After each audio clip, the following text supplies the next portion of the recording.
세상의 변화를 알아가는 즐거움, 투자로 인생을 바꾸는 사람들, YG 클럽. 지금 고정 댓글을 확인하세요. 주가에는 모든 정보가 반영이 되기 때문에 종목 선택을 해서 돈 벌 수 없다라는 거예요. 극단적으로 얘기를 하면 우리나라 뭐 코스피 200을 사거나 이런 것들은 사실은 정말로 몰빵을 해도 괜찮다고 생각을 하는데, 그것이 아닌 것들은 여러분들께서 개별 종목처럼 투자하는 거에 있어서 좀 반대입니다. 이 인덱스 펀드가 처음에는 개인 투자자들을 저비용으로 옹호하기 위해서 만들어진 상품인데 이 자체가 이제 거대 권력이 돼간다는 거죠. 그래서 MSCI, FTSE 이런 데가 진짜 권력을 갖고 있죠. 예. 코스피 200인 종목과 그렇지 않은 종목들 사이에서 엄청난 막 양극화가 그쵸. 생겨나고. 지수 자체가 예. 지금 말씀하신 것처럼 지수를 왜곡시켜버려요. 근데 사실은 그걸 어떻게 막을 수 있는 방법은 없어요. 왜냐면 그거를 막기 위해서 너무 많이 개입을 하게 되면 투자의 구원자들, 이게 제목이 심상치가 않은데요. 예. 이 책은 인덱스 펀드에 관한 예, 맞습니다. 이야기가 예. 주를 이루고 있습니다. 예. 여기서 보면은 금융회사의 수익을 투자자의 몫으로 돌려준 월가의 괴짜들, 예. 그 위대한 유산에 관한 책이라고 합니다. 예. 이 책을 준비하신 이유를 들어볼까요? 제가 이 책을 뽑은 이유는 우리가 이제 투자 산업 혹은 이제 투자 역사에서 가장 이제 위대한 혁신은 아마 주식시장의 개설, 주식회사의 등장일 거예요. 주식회사 그 자체. 그쵸. 예. 네. 왜냐하면 주식회사가 있어야 되고 그 주식이 거래되는 증권거래소라는 것이 만들어져야만 우리가 투자를 할 수 있는 것이니까. 네. 그래서 그게 이제 1800년대에 네덜란드가 이제 그 해양 패권을 장악했을 때 동인도 회사죠. 동인도 회사 주식이 거래됐던 세계 최초 증권거래소가 생겼던 것이고, 그 이후에 이제 여러 가지 혁신들이 있었는데 이 투자 산업에서 제가 보기에 가장 큰 혁신은 두 가지인 것 같아요. 네. 뭐 그 사이에 뭐 랩 어카운트라든가 뭐 머니마켓 펀드라든가 MF라든가 CMA 이런 식의 혁신이 있었고, 또 은행 산업에서는 가장 큰 혁신이 또 드는 것이 ATM을 들어요.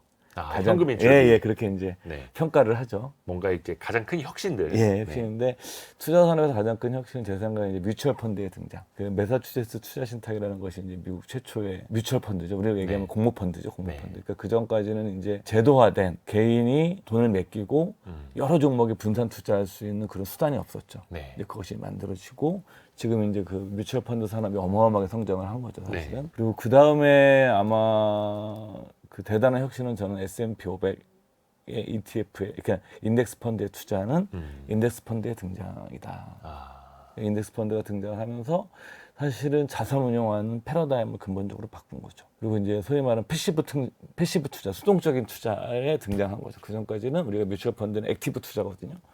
적극적으로 펀드 매니저가 사고 파는 전략이지만 수동적인 투자가 등장을 하고, 네. 그것이 이제 지금 세계 최대 펀드가 된 거죠. S&P 500 펀드 자체가. 그리고 이제 이것을 이은 것이 이제 ETF의 등장입니다. 그러니까 인덱스 펀드와 디지털이 결합이 되면서 네. 만들어진 지금 현재 금융산업에서 가장 큰 혁신이죠. 물론 헤지펀드도 큰 혁신이지만 헤지펀드 같은 경우는 부자들을 위한 투자이기 때문에 일반 대중에까지 어마어마한 영향을 미친 건 아니에요. 그렇죠. 그 뮤추얼 펀드나 인덱스 펀드나 ETF처럼. 그래서 지금 이런 혁신인데, 사실은 인덱스 펀드와 ETF의 등장이 어마어마한 혁신인데 사실 우리가 많이 활용도 하고 투자도 하고 있지만 그 역사를 알고 있는 사람들은 많지 않아요. 그러니까 이 책은 그 역사를 다룬 책이에요. 인덱스 펀드가 어떻게 어떻게 등장했고, 탄생이 되는가. 그리고 거기 어떤 사람들이 등장을 했고, 그러니까 사실은 우리가 어디 역사를 바라보는 것은 여러 가지를 보는 방법이 있어요. 예를 들어서 뭐 이벤트, 사건으로 볼 수도 있고, 근데 사람을 통해서 보는 게 제일 재밌어요, 사실 저희들은. 그래서 우리가 삼국지 같은 게 지금도 재미난 게 인물들의 얘기잖아요. 네. 그러니까 이 책은 인덱스 펀드의 인물사예요. 어떤 인물들이 등장했고, 어떤 이론가가 등장을 했고, 어떤 사람이 그걸 만들었고, 그 과정에서 어떤 문제가 있었고.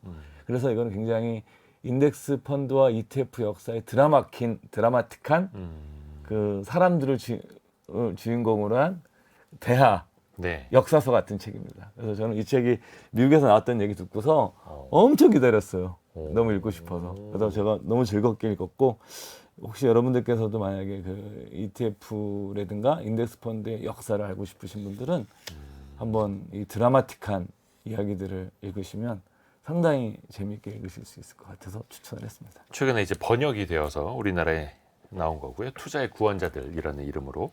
근데 이걸 쓴 사람이 보니까 현역 기자입니다. 예. 로빈 위글스워스. 예. 기자이기 때문에 어떻게 보면 더 많은 사람들을 만나고 이야기를 듣고 썼을 예. 수도 있겠고요. 이게 우리가 그 전 세계에서 우리 이데오 그 사회자 분께서도 기자하셨잖아요. 네. 그러니까 경제 일간지에서 전 세계에서 가장 권위 있는 매체가 두 개가 있습니다. 영국의 파이낸셜 타임즈 FT죠. 네. 미국에 당연히 월스트리트 저널이 있고 네. 파이낸셜 타임즈는 가장 고급스러운 영국식 영어로 기사를 쓰기로 굉장히 자부심이 대단한 매체죠. 네. 뭐 이코노미스트도 마찬가지고 주간지 중에서는 가장 고급스러운 영국식 영어로 기사를 쓰기로 굉장히 유명한 네. 신문사에서 이 사람은 이제 금융 담당 기자를 오래 했더라고요. 저도 뭐 알던 사람은 아닌데 서 이 사람이 쭉 이걸 어떻게 썼냐를 읽어보니까 제가 이제 취재를 하면서 뭐 존 보글도 만나고 워렌 버핏도 만나고 이런 사람들 만나면서 그들한테 들었던 인덱스 펀드에 숨겨진 놀라운 이야기들을 제가 이제 저널리스트로서 취재해서 쓰고 싶은 동기가 됐다고 얘기를 하더라고요. 그러니까 저는 그렇죠. 굉장히 부러운 거죠, 사실은.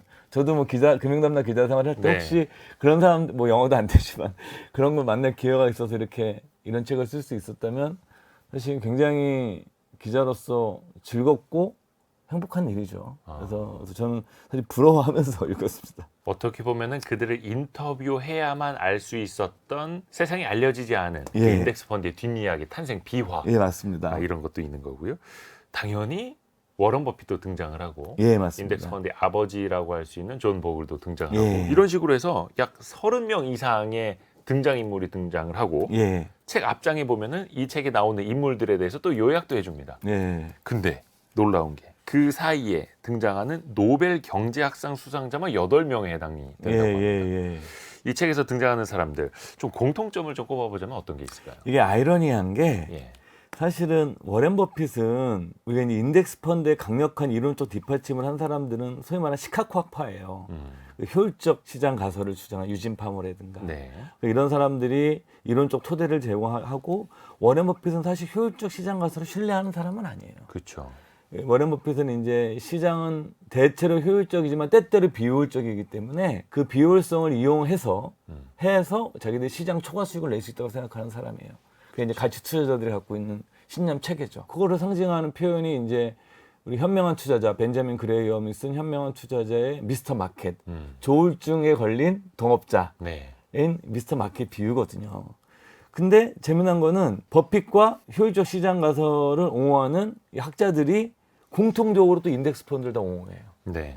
아이러니한 게. 그래서 이게 뭐냐면 이들의 사실은 여기서 워렌 버핏과 이들은 지적인 뿌리가 다르고 투자에 대한 관점도 다름에도 불구하고 이들은 둘 다 강력한 인덱스 펀드 옹호자들이라는 거예요. 그래서 여기서 앞에 책에 보게 되면 워렌 버핏이 존 보글을 주주총회에 초대를 해가지고 거기서 일어나서 이제 큰 박수를 받도록 그 얘기를 한 거죠. 유도를 금융회사의 수익을 투자자의 몫으로 돌려진 우리 존 보글에게 내가 감사를 표한다. 여러분들에서 소개를 해서 박살치고 존 보글이 그래서 굉장히 고마워하는 이런 장면들이 처음에 탁 나오거든요. 이 그것도 책에서. 존 보글이 88세 예. 생일을 앞두는 날짜에. 그래서 이게 참 재미난 게 그 출발을 다르고 지적인 뿌리가 다름에도 불구하고 그들이 이제 인덱스 펀드를 왜 옹호하게 됐는가. 그건 읽어보시면 돼요. 그리고 또 재미난 게 뭐 이 책엔 나오지 않았는데 이 폴 사무엘슨 교수가 어찌 보게 되면 그 앞에 그 프랑스의 경제 바슐리 얘기가 나오고 그다음에 폴 사무엘슨 교수가 이제 소위 말하는 계량 경제학을 전부 경제학은 잘 모르지만 계량 경제학에 엄청난 영향을 많이 미쳤던 분인데 폴 사무엘슨 교수는 효율적 시장 가설의 지지자였음에도 불구하고 폴 사무엘슨 교수가 재테크로 가장 성공한 게 뭘 것 같으세요? 재테크로 가장 성공한 거예요. 예, 폴 사무엘슨 교수 두 가지입니다. 인세. 책 그러니까 써서 세계 최초로 경제학 노벨상 교과서가 받았으니까. 경제학 교과서가 뭐냐면 베스트셀러가 됐던 아. 인물이죠. 그래서 엄청난 인세를 벌으셨고 두 번째는요. 폴 사무엘슨 교수의 최대 수익은 버크셔 해더웨이 주식이었습니다. 그러니까 이 사람이 끝났어. 이제 생각해 보면 효율적 네. 시장 가설 지지했던 분인데 개인 재테크는 버크셔 해더웨이 주식을 사고 자기 자녀들도 사주고 손주까지 사줬어요. 굉장히 오래 보유했었고. 와. 이게 보면은 이론이라는 것 자체가 너무 맹신하면 안 된다는 거, 예외도 존재하고 유연해야 된다는 거를 이제 폴 사무엘에서 굉장히 유연하셨던 거죠. 투자에 대해서만큼은. 뭐 그런 어떤 에피소드 같은 거 보면은 다시 말씀드려서 하여튼 그 워렌 버핏과 등장하는 인물들이 아까 말씀드린 것처럼 지적인 뿌리는 다르지만 네. 그들은 이제 인덱스 펀드의 옹호자가 된 거죠. 네. 이 투자의 구원자들 어떤 사람들이 어떤 스토리로 등장을 하는지 이제 키워드를 통해서 하나씩 꼽아볼게요.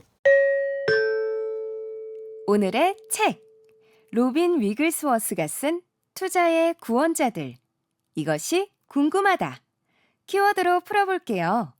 첫 번째 키워드 워런 버핏과 존 보글 이분들 성함부터 안 나올 수가 없죠.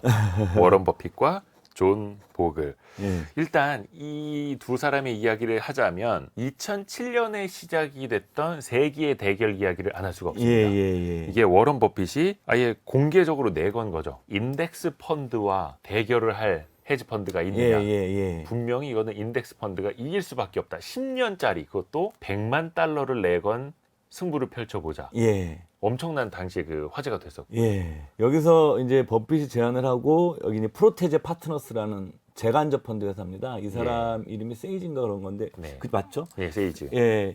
이 사람이 어디 출신이냐면 예일대 기금의 데이비드 스웬센이랑 같이 일했던 사람이에요. 예일대 기금 이름은 뭐냐면 예일대 기금은 미국의 대학교 연기금의 패러다임을 바꾼 사람이에요. 그러니까 그렇죠. 데이비드 스웬센 교수가 몇 년 전에 잡고 하셨는데 그 전까지 이제 미국의 연기금도 주로 채권이나 이런 거에 한 90% 80% 뭐 저희 표현을 때려 넣었던 거죠. 네. 원금이 깨지면 안 되니까. 그 30대 약관에 데이비드 스웬슨 교수가 연봉의 10분의 1을 줄이면서 자기 모교에 갑니다. 그래서 그 제임스 토빈의 큐로 유명한 노벨 경제학상 받았던 제임스 토빈 교수가 가장 사랑하는 제자 중에 하나였죠. 토빈 교수의 추천으로 거기 가고 제안을 받고 그 데이비드 스웬슨은 뭐 연봉의 한 10분의 1 정도 받으면서 자기 모교에 돌아가서 토빈 교수의 지지하에 연기금의 운영의 정권을 받고 예일대 기금을. 네. 근데 이 사람이 다 팝니다, 채권을. 채권 팔고. 네.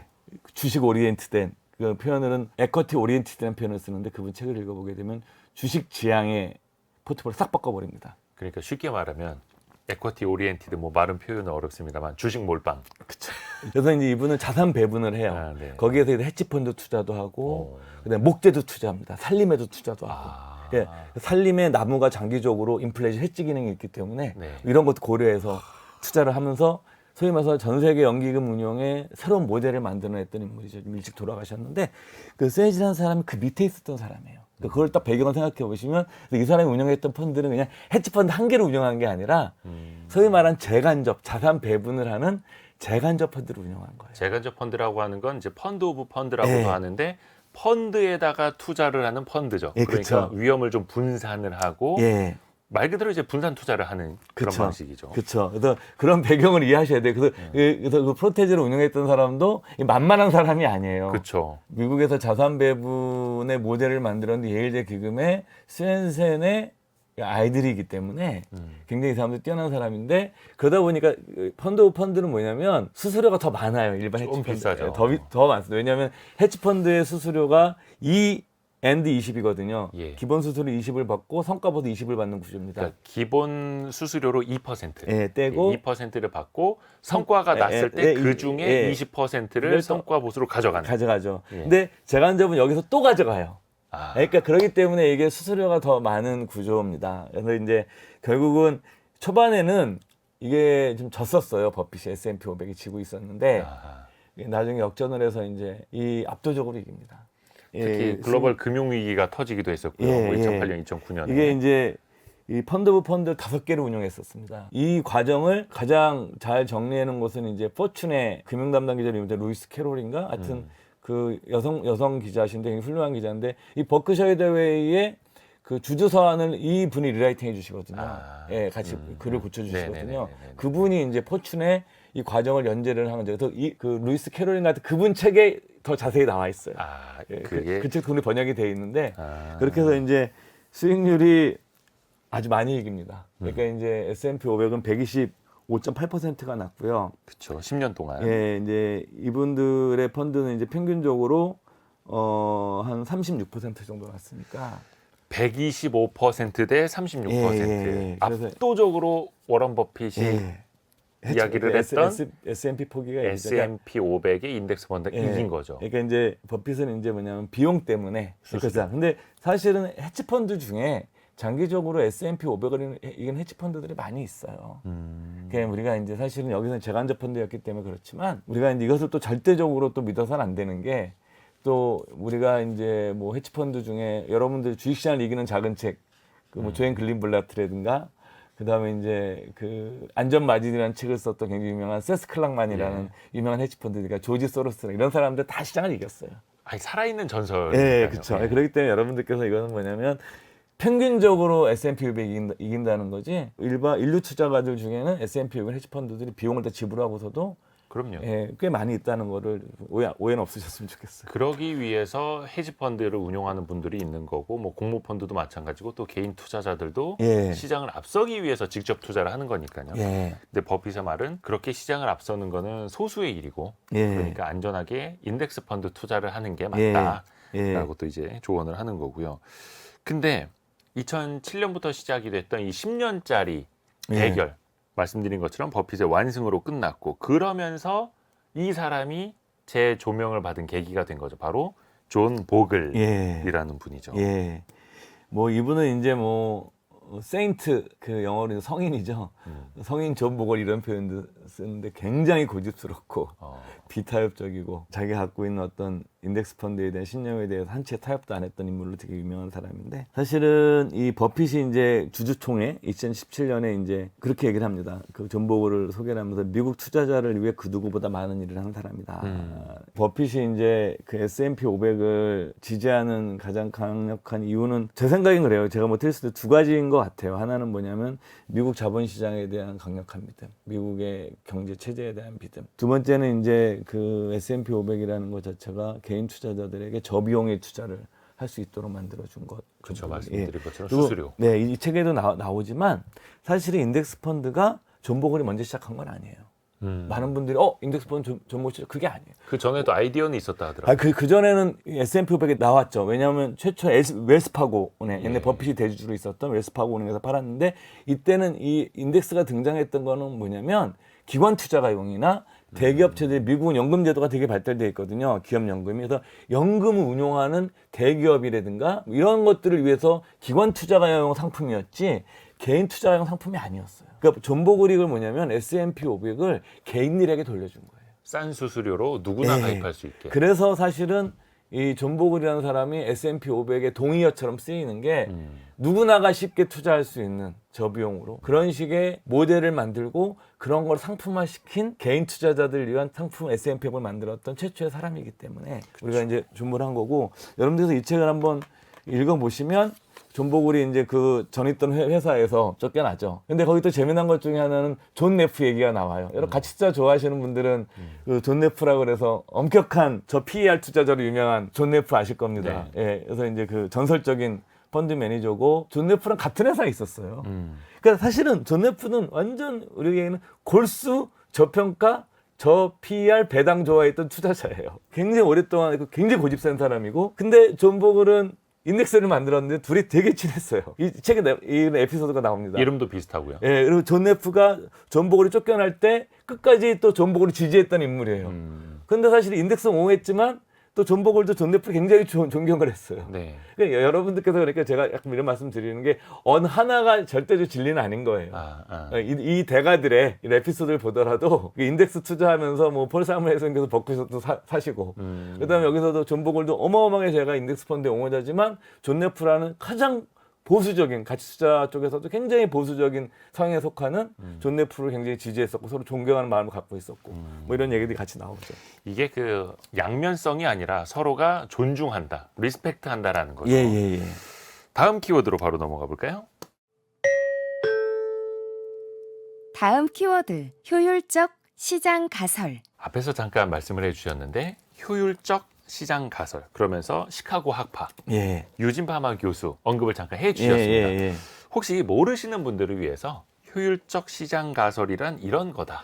좀 먼저 설명해 이게 주실까요? 제가 사실은 이게 뭐 경제학을 전공한 사람도 아니고 제가 현대 재무이론을 제대로 공부한 사람이 아니어가지고 제 설명이 좀 어떤 분이 듣기에는 좀 수준이 낮을 수도 있는데 아니, 별 가만히 말씀을요. 들으셨으면 좋겠는데 네. 그냥 쉽게 생각해 보시면 그 주가에는 모든 정보가 반영이 되기 때문에 그 정보라든가 분석을 이용해서 차익을 낼 수 없다라는 거예요. 그러니까 미스터 마켓의 IQ는 2만이다 예. 뭐 이런 식으로. 그러니까 모든 정보를 반영하기 때문에 개인들이 굳이 뭐 종목 선택을 해서 돈 벌 수 없다라는 거예요. 극단적으로 얘기를 하면 물론 나중에 이론이 좀 바뀝니다. 물론 더 이론이 더 개발되면서 뭐 대형주보다는 소형주가 더 낫다 이런 식의 이제 이론까지 나오긴 합니다. 그렇게 네. 인정을 어느 정도 인정을 하고 하지만 그 효율적 시장 가설에 버전 2가 나옵니다. 나중에 어느 정도의 약간 시장에 완전히 하진 않는다. 뭐 이런 식의 얘기인데 결론적으로는 현대 재무 이론의 양 기둥은 뭐냐면 얼마 전에 작고 하셨던 마코비치의 포트폴리오 이론. 그 뭐냐면 상관계수가 낮은 자산에 낮은 자산을 하게 되면 위험은 낮추면서 네. 수익은 추구할 수 있다라는 이거를 계량적으로 증명을 한 거예요. 또 재미난 게 이제 그 이 책에서 나오죠. 마코이츠 교수가 박사학위 논문을 했을 때 그걸 떨어뜨리려고 했던 사람이 누구냐면 밀턴 프리드만 교수예요. 노벨 경제학상을 받았던. 네. 소위 말하는 이 자유주의 경제학의 그 양 거두죠. 하이에크 교수와 밀턴 프리드만이 이제 양대 거두 아닙니까? 소위 말하는 시장에서 거래되는 가격 정보가 가장 효율적인 것이다. 이거를 신념화했던 인물이고 소위 말하는 우리 신자유주의 이론의 그렇죠. 경제학적 뿌리를 대줬던 밀턴 프리드만 교수가 딱 마코이치 교수 논문을 보고 이게 무슨 경제학 논문이냐 뭐 이랬던 에피소드 이 책에도 나오는데 네.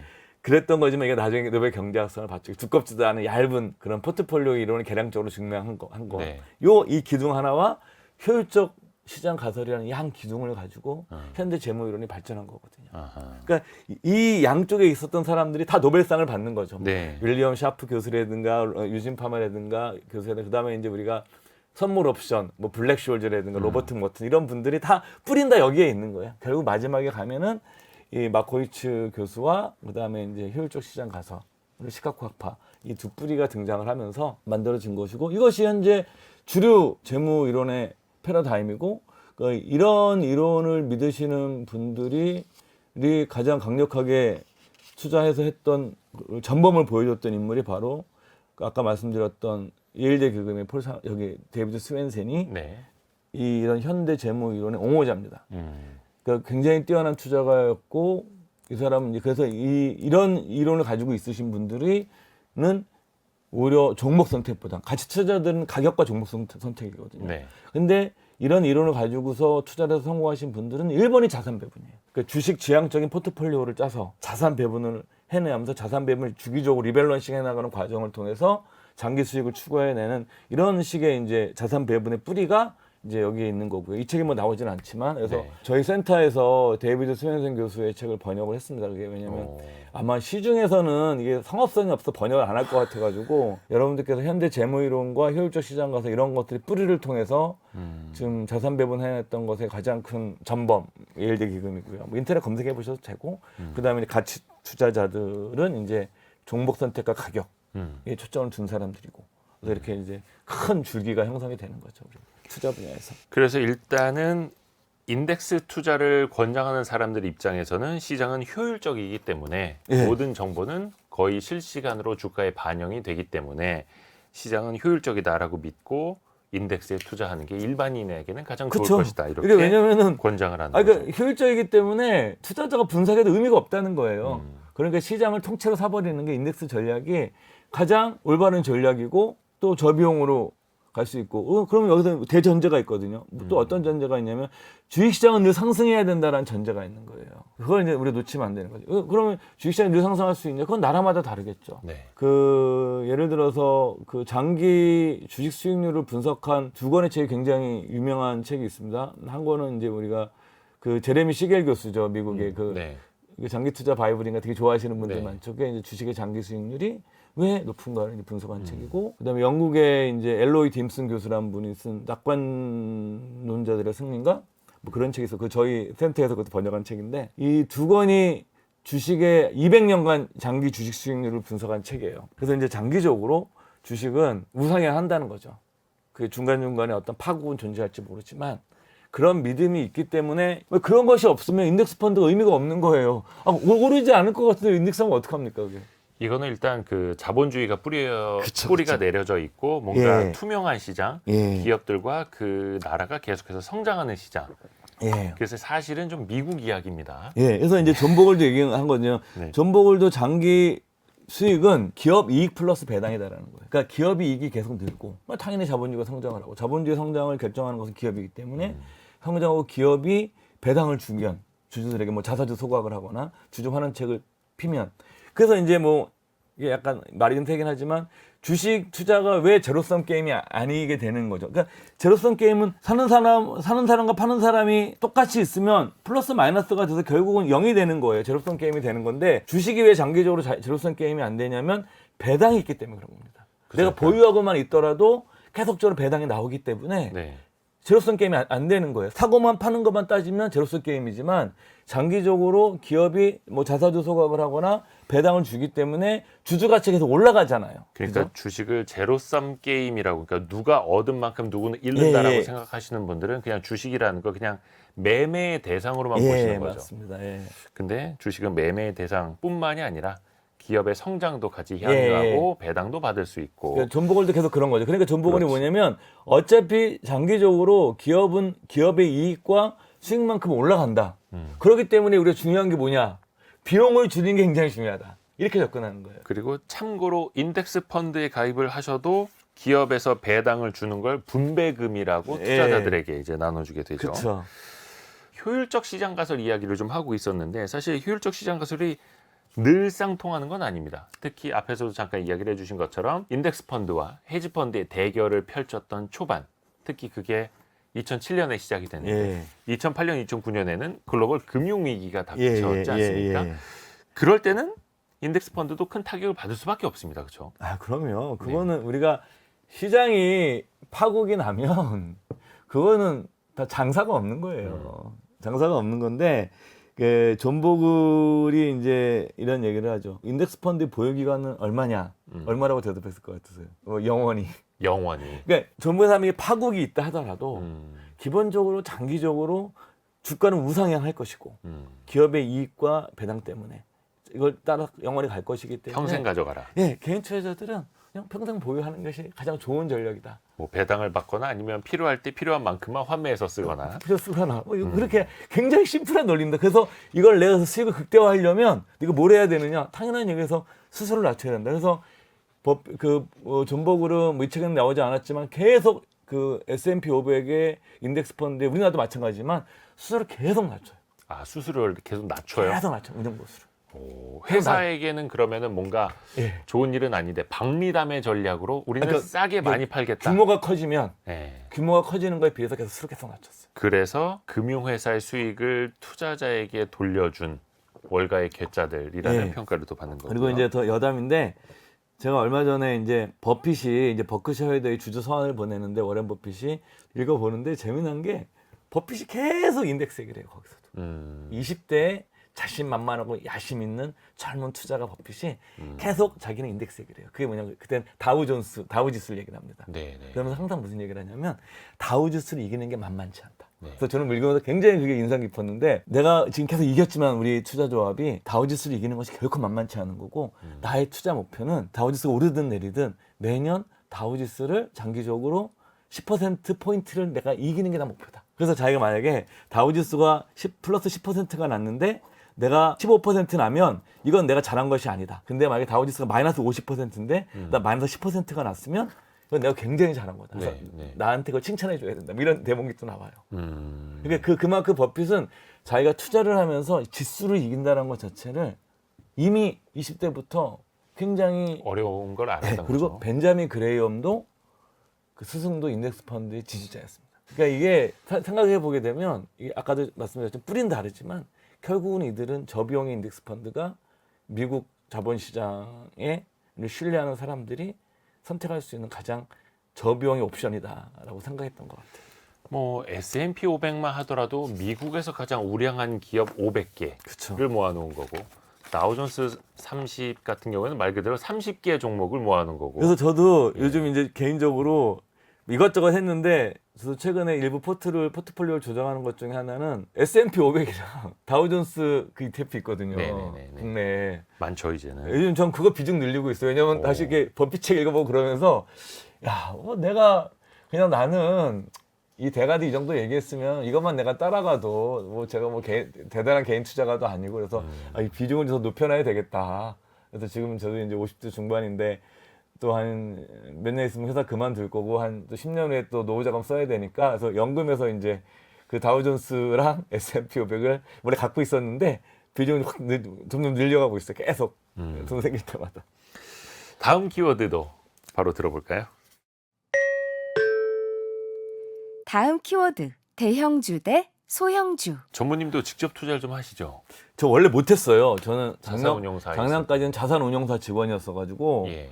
그 저희는 뭐 ETF나 펀드 외에는 뭐 해외 주식 그거 신고해야 되고 그래서 못하다가 이제 증권사로 올해 소속이 바뀌어서 증권사 좀 할 수 있거든요. 그래서 저는 많은 금액은 아니고 한 10 몇 년 만에 개인 종목을 이제 시작을 했어요. 어떠세요 좀? 근데 그것도 대형주냐 소형주냐 앞에 키워드가 이걸로 나왔는데 예. 좀 다르잖아요 접하는 게. 저 뭐 대형주도 있고 소형주도 있고 일단 이 책에서도 보면 앞에서 잠깐 그 효율적 시장 가설 이론 말씀해 주실 때도 잠깐 언급을 하셨는데 대형주가 더 나으냐 소형주가 더 나으냐 장기 평균적으로 봤을 때 예. 수익률이 예. 어떻든가요? 그러니까 이 책에서 보면은 그 미국의 투자회사 중에 디멘셔널이라는 회사가 나옵니다. 네. 그 이 회사가 어떤 회사냐면 이 사람들이 소위 말하는 시카고 학파, 유진파마 이 밑에서 공부했던 사람들이 효율적 시장 가설을 정말 하는 사람들이에요. 그러니까 이들은 그런 식의 이제 인덱스 상품만 취급을 하는 사람들이에요. 네. 그러니까 이들이 이제 처음에서 히트 친 게 뭐냐면 중소형주 인덱스였었어요. 근데 이런 통계들이 미국은 우리나라 같은 경우는 80년도에 증권시장이 지수 100으로 시작됐잖아요. 종합주가 있었지만 네. 뭐 배당이 재투자고 이런 식으로 된 기록은 없어요. 그런 데이터가 뭐 배당 재투자해서 이런 식의 S&P 500 우리가 200년 그래프 수익률 같은 거 보면 그거는 배당이 재투자됐을 때 이런 게 다 있어요. 네, 데이터. 네. 미국은 데이터에 대한 연구가 많이 돼 있고 이 책에도 왜 데이터 연구를 많이 나왔는지 코어스라는 그 코어스는 그분이 있어요. 네. 이분이 기부금을 내 가지고 하여튼 그런 연구들을 되게 많이 합니다. 그래서 그런 장기 데이터들이 있어서 여기서 이제 대형주와 중소형주 장기 데이터들을 연구를 하고 그 디멘셔널이라는 회사에서 중소형 펀드를 처음 런칭을 해요. 저도 몰랐어요. 이 책에서 보고서 그 회사가 그렇게 이제 인덱스도 되게 유명한 회사인 건 알고 있었는데 그 회사가 이제 여기서 런칭을 해서 왜냐하면 그 근거가 됐던 게 뭐냐면 중소형주가 장기적으로 대형주라 변동성은 더 높지만 더 리스키하기 때문에 리스크에 대한 보상으로서 장기 수익률도 높다라고 이 데이터로 검증이 된 게 있었기 때문에 그 비즈니스를 시작을 했고 그래서 디멘셔널 회사는 중소형주 인덱스로 시작을 해서 성공한 회사예요. 굉장히 유명한 회사고. 근데 요것도 예. 소형주 그냥 한두 개 직접 투자가 아니라 소형주로 된 인덱스에 그게 투자했을 우리 얘기하는 때라는 대표적인 거죠. 러셀 지수 같은 거죠. 네, 예, 뭐 러셀 2000이 될 수도 있는 그런 거고. 지수들이 장기적으로 보면 변동성은 더 높은데 그게 이제 이가 나간다는 거죠. 그래서 이런 소형주에 대한 연구들은 많이 있어요. 여러분들 뭐 주식 투자 오래 하신 분들은 그런 공부 많이 하신 분들은 저보다 더 많이 하실 텐데 이 중소형주가 장기적으로 더 낫다. 그리고 또 같이 투자하시는 분들은 중소형주도 많이 하시잖아요. 대형주보다 대형주 네. 하시지만 중소형주 많이 하시는데 왜 그러냐면 중소형주가 훨씬 더 비효율적이거든요. 정보 접근성도 낮고 아하. 뭐 삼성전자 같은 경우 사실은 너무 투명하잖아요. 네. 예? 우리가 뭐 삼성전자나 뭐 이를테면 SK텔레콤 같은 회사들은 굉장히 투명하게 정보가 공개되어 있지 않습니까? 네. IR도 굉장히 적극적으로 투명하게 하고 근데 와 저 구석에 있는 중소형주 같은 것들은 뭐야 뭐 이런 회사가 있었어? 저는 전에 이제 그 뭐 자산운용사의 대표랑 통화하는데 이제 어떤 종목 샀냐니까 제가 종목 추천을 안 했는데 오해하지 마세요. 그래서 네. 저는 요즘 핫도그 회사가 있어가지고요. 네. 그 우양이라는 회사인데 네네. 그게 이제 핫도그 만드는 회사인데 우리나라 핫도그 다 그 회사 다 만들어요. 그 뭐 CJ도 풀몬도 다. 외주 OEM 같은 거. 예, 그 하는 회사인데 그 회사가 이제 그 최근에 코스트코 들어갔던 주가가 많이 올랐어요. 미국 코스트코에 납품한다고 그래가지고. 네네네. 그래서 핫도그의 강자예요. 근데 사실 이런 거는 기관 투자자들이 사기가 좀. 그렇죠. 원체 소형주고. 예, 그러니까 사실 그래서 가치 투자자들은 이런 정보가 충분하지 않기 때문에 그래서 소외된다라는 거죠. 그래서 중소형주를 선호하는 분들이 계시죠. 그렇게 해서 가치자는 그렇게 바라보시고, 그다음에 이제 이 효율적 시장 가설에서 그 인덱스를 만드셨던 그 뭐 디멘셔널 펀드 같은 곳에서는 장기 이런 데이터를 가지고 근거를 삼고 있는 거죠. 다음 키워드도 들어볼까요? 다음 키워드 상장지수 펀드 ETF. 인덱스 펀드 하면은 ETF 이야기가 안 나올 수가 없죠. 그러면. 예. 요거를 모르시는 분들을 위해서 인덱스 펀드와 상장 지수 펀드 ETF 차이를 쉽게 좀 간단하게라도 설명을 좀 쉽게 부탁드립니다. 생각하면은 그냥 펀드는 내가 돈을 가입하고 찾으려면 환매해야 되는 거잖아요. 근데 상장지수 펀드는 이 펀드는 상장시켜가지고 주식처럼 리얼타임으로 실시간으로 매매할 수 있게 만든 펀드예요. 네. 일종의. 그리고 그 예를 들어서 기존의 액티브 펀드는 우리가 운용보고서 여러분들 받아보실 때 3개월 뒤에 받아보시잖아요. 네. 그렇잖아요. 시차가 있죠. 시차가 있고 또 3개월 뒤에 받아보고 또 우편 배송하는 기간이 있으니까 저는 제가 가입한 펀드 운용보고서 다 읽어보거든요. 웬만하면. 다 가입해서 읽어보고 어디 투자하나 뭐 어디 의견 다 읽어보는데 항상 보면 지금 제가 최근에 받았던 게 7월 말 기준이니까 텀이 지금 2달이 되잖아요. 근데 ETF는 어떠면 리얼타임으로 실시간으로 보유 종목을 다 볼 수 있거든요. 이런 투명성, 그렇죠. 예, 그다음에 거래의 편리성, 그다음에 펀드가 가지고 있는 분산 투자 효과. 이러기 때문에 지금 ETF가 최근에 금융산업에서 가장 혁신적인 이제 투자 상품으로 인정받고 있는 거죠. 그러니까 실시간으로 순자산, 뭐 추적 오차 이런 것들도 다 요즘에는 너무나 편리하게 볼 수 그럼요, 있는 그럼요. ETF.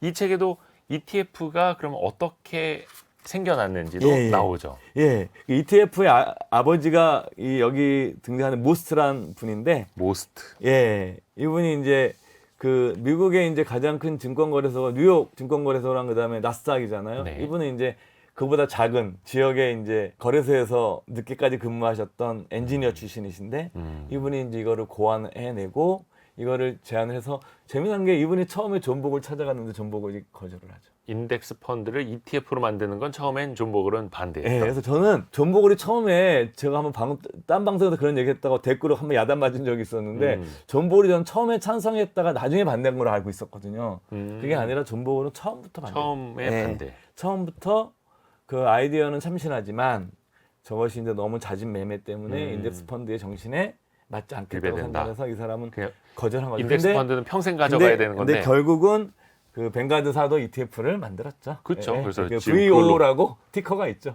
엄청 잘 나가고 있죠. 예.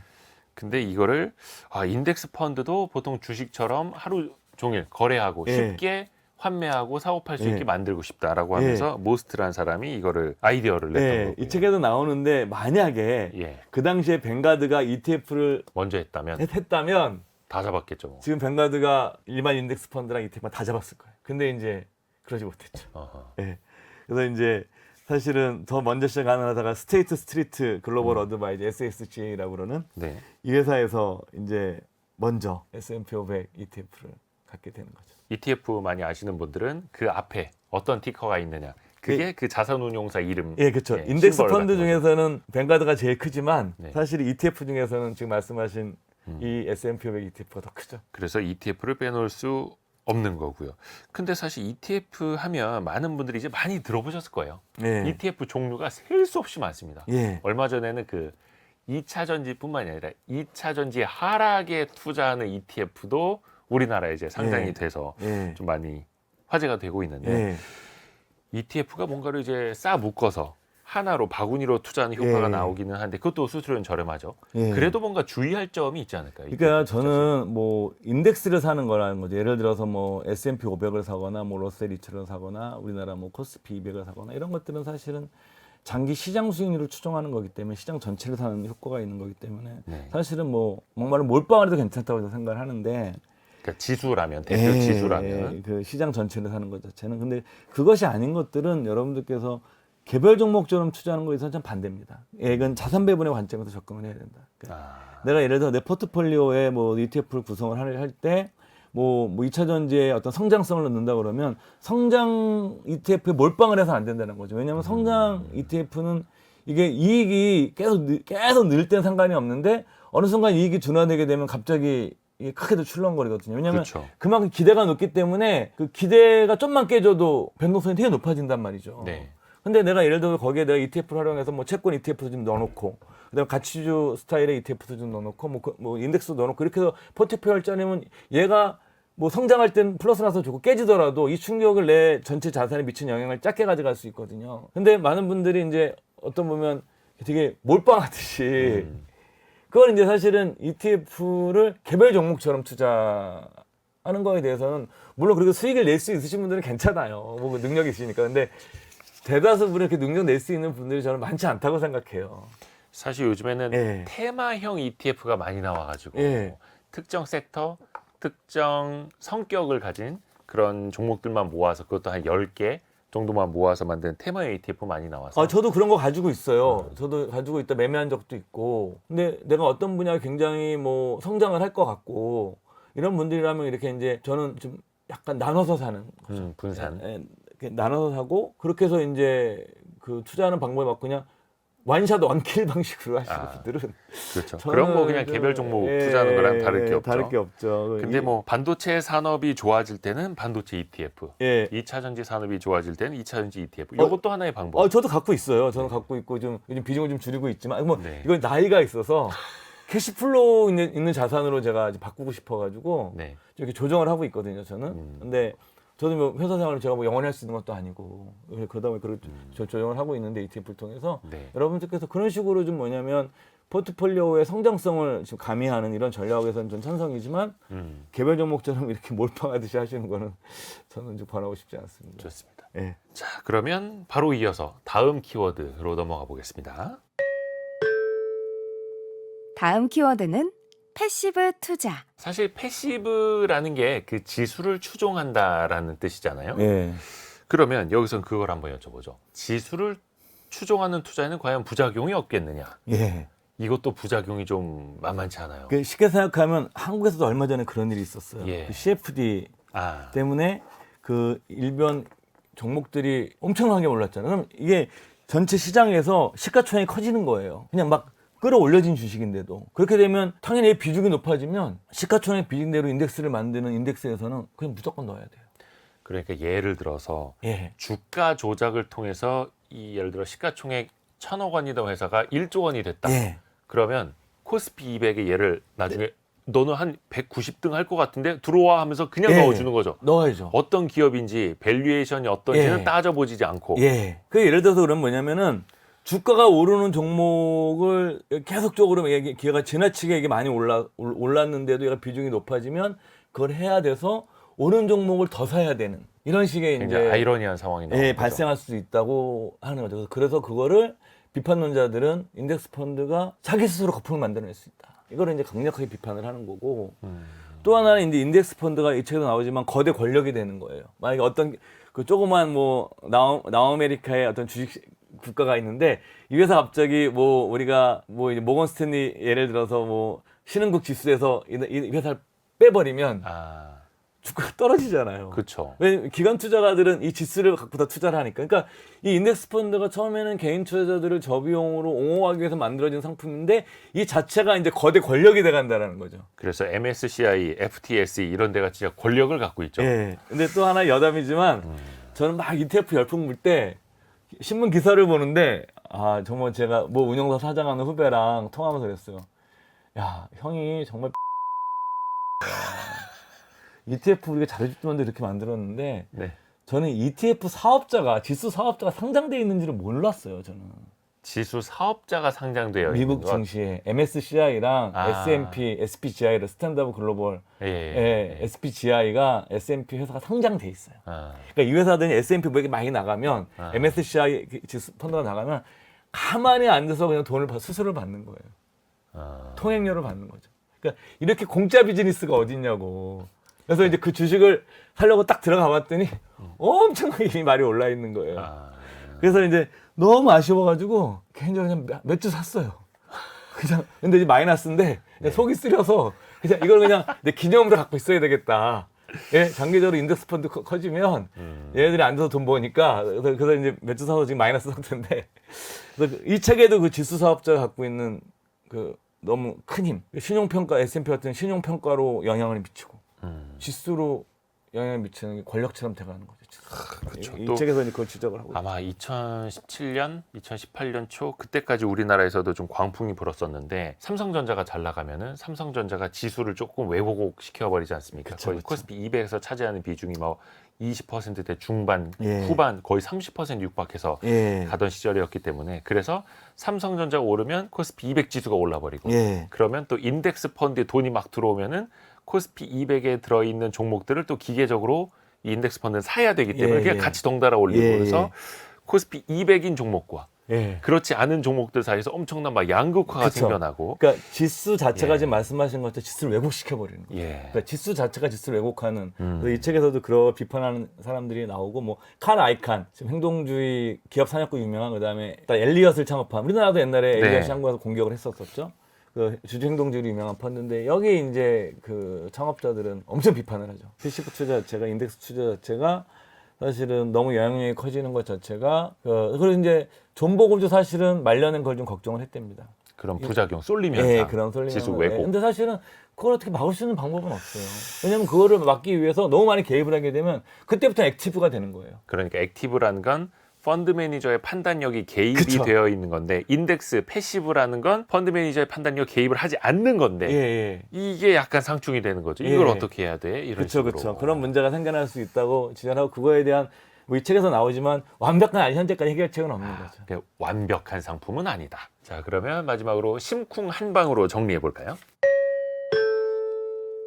오늘의 심쿵 한방. 로빈 위글스워스가 쓴 투자의 구원자들을 관통하는 핵심 구절. 한방에 정리합니다. 인덱스 투자를 탄생시킨 1970년대에 결단력 있고 인습을 거부한 변절자들은 현대사회에 제대로 평가받지 못했지만 가장 큰 영향력을 미친 파괴적 혁신가들이다. 인덱스 펀드, ETF를 만든 사람들 파괴적 혁신가라고 예. 평가를 합니다.